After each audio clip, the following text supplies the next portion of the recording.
नमस्कार, आप देख रहे हैं आरएडी न्यूज। मैं हूं योगेश चक्रवर्ती। एलजेपीआर के राष्ट्रीय अध्यक्ष चिराग पासवान सीएम नीतीश कुमार के गढ़ कहे जाने वाले नालंदा में उन्हें जमकर कोसा।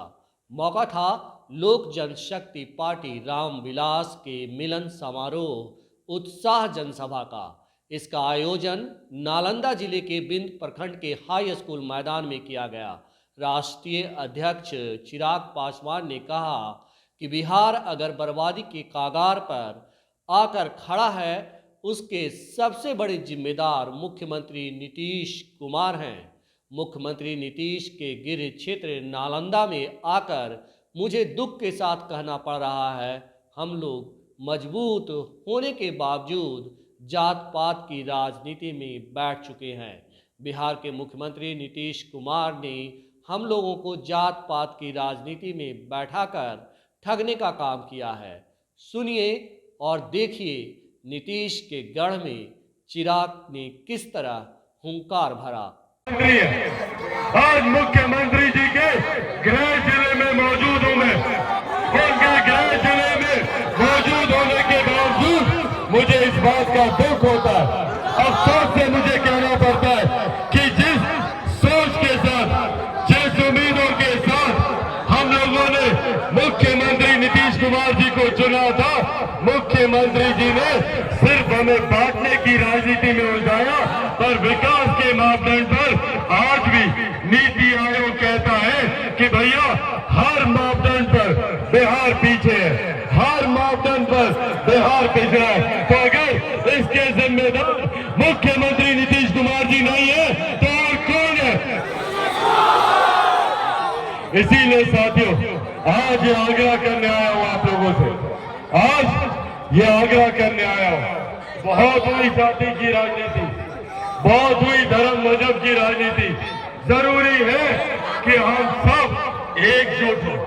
और ये आह्वान खास तौर पे अपने युवा भाइयों से करूंगा। पहचानिए अपनी ताकत को, पहचानिए अपनी ताकत को। भैया बिहार एक युवा प्रदेश है। लगभग 70% बिहार की आबादी युवाओं की है, जिनकी आयु 35 वर्ष से कम है। अगर हम युवा एकजुट हो जाए तो हम ये जिला तो क्या पूरा प्रदेश बदल के रख सकते हैं। ये ताकत है आज भैया, आज चिराग पासवान से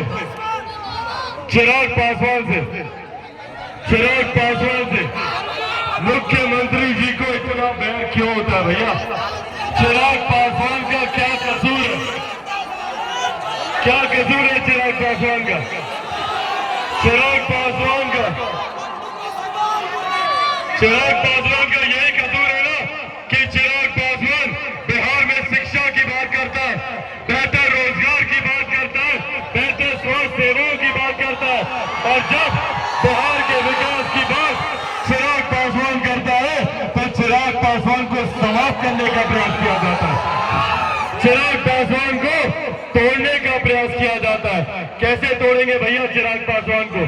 चिराग पासवान के पास आय से ज्यादा संपत्ति तो है नहीं, तो ये लोग मेरे परिवार का इस्तेमाल करते हैं, मेरी ही पार्टी से मुझे निकाल कर बाहर फेंकते हैं, मेरे घर से मेरा सामान सड़क पर फेंकने का ये लोग काम करते हैं।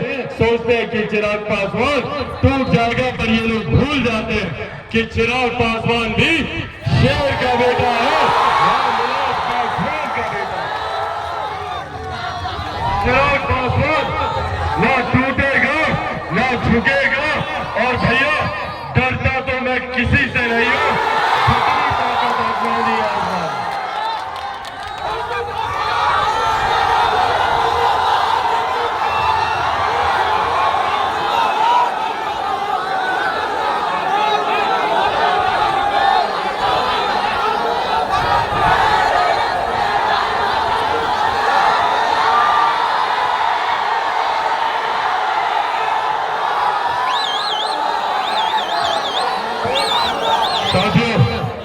एक विकसित राज्य को बनाने के संकल्प के साथ निकला हूं। मेरे नेता, मेरे पिता ने अपने अंतिम दिनों में विकसित बिहार को बनाने के लिए बिहार फर्स्ट, बिहारी वो मेरे हाथों में देकर गए थे और उसी संकल्प को धरातल पर उतार कर जब तक बिहार को विकसित राज्य नहीं बना लूंगा तब तक मैं भी चैन की सांस नहीं लूंगा। ये वादा आज आप लोगों से करके जाता हूं। जब तक बिहार में बेहतर शिक्षा बेहतर रोजगार के अवसर नहीं उत्पन्न कर दूंगा तब आप लोगों से करके जाता हूं। पर साथियों, अकेला चिराग पासवान कुछ नहीं कर सकता। आज वही साथ आप लोगों से मांगने आया हूं। अकेला चिराग पासवान कुछ नहीं कर सकता। जरूरत है मुझे आप सबके साथ की, आप सबके सहयोग की। देंगे मेरा साथ? उसके लिए सबको चिराग पासवान बनना होगा। बनेंगे चिराग पासवान? बनेंगे चिराग पासवान? बनेंगे चिराग पासवान? बनेंगे चिराग पासवान? दोनों हाथ उठाकर बताओ, बनेंगे चिराग पासवान? सबको चिराग पासवान बनकर बिहार पर बिहारी देश को धरातल पर उतारना होगा। साथियों, आप लोग साथ दीजिए, बदले में आपको विकसित राज्य बनाकर दूंगा। ये वादा आज आप लोगों से मैं करके जाता हूं।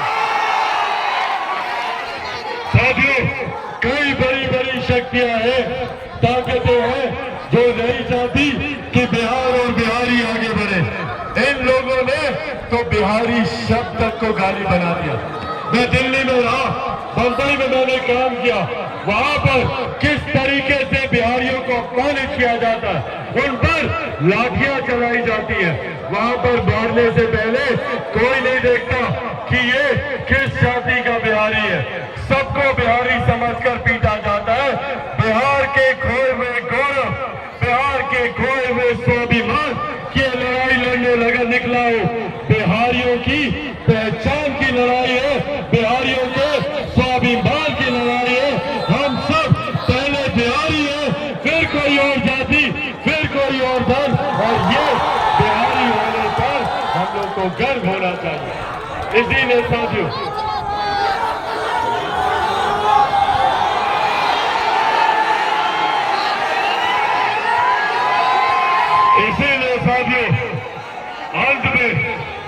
अंत में ये निवेदन करके जाऊंगा आप सबसे कि जो लोग हम लोगों को जाति की राजनीति में बांटने का काम कर रहे हैं, जो लोग सत्ता की मलाई खाने के लिए अपने सिद्धांतों से समझौता कर रहे हैं, जो एक दूसरे के खिलाफ राजनीति में आए थे, आज वो एक दूसरे का सहारा बने हुए हैं।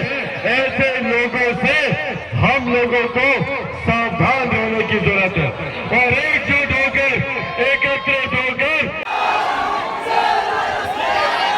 साथियों, ये 5 साल हम सब के लिए महत्वपूर्ण है, क्योंकि एक करके ना जाने कितने ऐसे 5 साल हैं जो हम सब ने बर्बाद किए। परिणाम स्वरूप एक करके 5 साल हम लोग बर्बाद करते गए, जिसका परिणाम हुआ कि आज आजादी के 75 साल के बाद भी बिहार को पिछड़ा कहा जाता है। आज भी आप चले जाइए, किसी भी मापदंड पर उठाकर देख लीजिए, बिहार सबसे पिछले पायदान पर है। आजादी के 75 साल के बाद भी कहते हैं भैया बिहार पिछड़ा है, बिहार पिछड़ा है, बिहार पिछड़ा है। मेरा सवाल है कि बिहार कब तक पिछड़ा रहेगा? भारत एक साथ आजाद हुआ, तमाम प्रदेश हमारे एक साथ आजाद हुए, तो क्यों कहीं दिल्ली बंबई जैसे चमचमाते शहर बने और दूसरी तरफ बिहार प्रदेश जो आजादी के 75 साल के बाद भी हम लोग को पिछड़ा कहा जाता है? आज भी हमारे लिए छोटी छोटी सुविधाएं हमारे लिए सबसे बड़ी जरूरतें बनी हुई है। जाकर देख लीजिए भारत के दूसरे प्रदेशों को, तरक्की की, विकास की नई गाथाएं लिख रहे हैं, विकास के नए नए मापदंड वो लोग तय कर रहे हैं। और बिहार में क्या हो रहा है? आज भी मजबूत कर दूसरे प्रदेश आने के लिए। मैंने दिल्ली में रहा, बंबई में मैंने काम किया, पर आज तक मैंने नहीं सुना कि कोई दिल्ली का लड़का बिहार आता हो शिक्षा के लिए। आप लोगों ने सुना क्या? बम्बई का कभी कोई लड़का लड़की बिहार आता रोजगार के लिए? तो फिर क्यों सिर्फ हम बिहारियों को ही दूसरे प्रदेश जाना पड़ता है शिक्षा के लिए, रोजगार के लिए? बुजुर्गों को देखता हूँ दिल्ली में जाते हैं, एम्स के सामने लाइन लगा कर रहते हैं दिनों दिन तक डॉक्टर से मिलने के लिए। क्यों ये सुविधाएं हमें हमारे प्रदेश में नहीं मिलती? ये सवाल हमें खुद से पूछने की जरूरत है। क्या गलती हुई कि भैया एक के बाद एक जो सरकारें हमने चुनी, जिनको अपना नेतृत्व दिया, जिनको अपना मुखिया माना, भाई बदले में उन्होंने हमारे लिए क्या किया, ये आज हम लोग को सोचने की जरूरत है। आज भी अगर हम लोग जातीयता में बने रहे, आज भी अगर हम लोग सांप्रदायिकता में बने रहे, जो कि कुछ राजनीतिक दल चाहते हैं, सूट करता है कई ऐसे राजनीतिक दलों को, सूट करता है कई ऐसे नेताओं को जो हमें बांटने का काम करते हैं।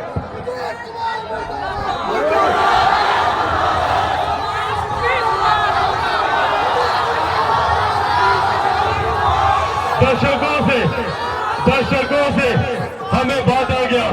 कभी दलित को महादलित किया, कभी पिछड़ा को अति पिछड़ा किया, कभी अगड़ा, कभी पिछड़ा, कभी हिंदू, कभी मुस्लिम, कभी लाल, कभी कुश, कभी कोरी, कभी कुर्मी, कभी महिला, कभी पुरुष, सिर्फ बांटने की राजनीति की।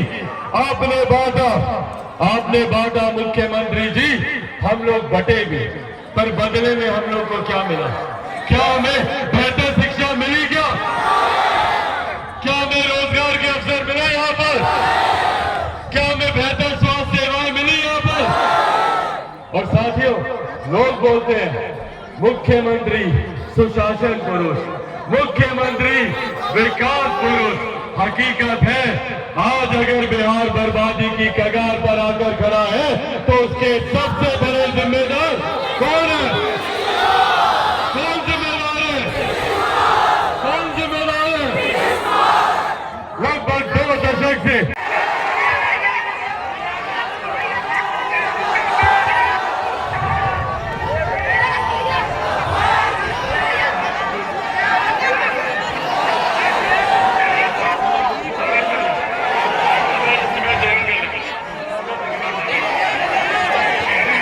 साथियों, आज का ये कार्यक्रम कई मायनों में महत्वपूर्ण भी है और ये कार्यक्रम ऐतिहासिक भी है। साथियों, आज जब यहाँ आप लोगों के बीच आया, इस बात का एहसास धीरे धीरे अब हम सबको है कि वो समय दूर नहीं जब पुनः चुनाव आएगा और ये चुनाव निर्धारित करेगा हम सबके आने वाले 5 साल का भविष्य। और ये 5 साल हम सब के लिए महत्वपूर्ण क्यों है? सतीश बैठिए, सब लोग आप लोग बैठिए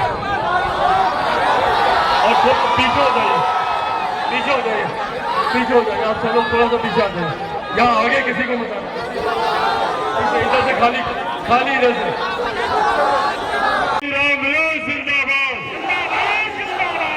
शक्तिवादी रामविलास जिंदाबाद, आदरणीय रामविलास पासवान अमर रहे, आदरणीय रामविलास पासवान अमर रहे, आदरणीय रामविलास पासवान अमर रहे।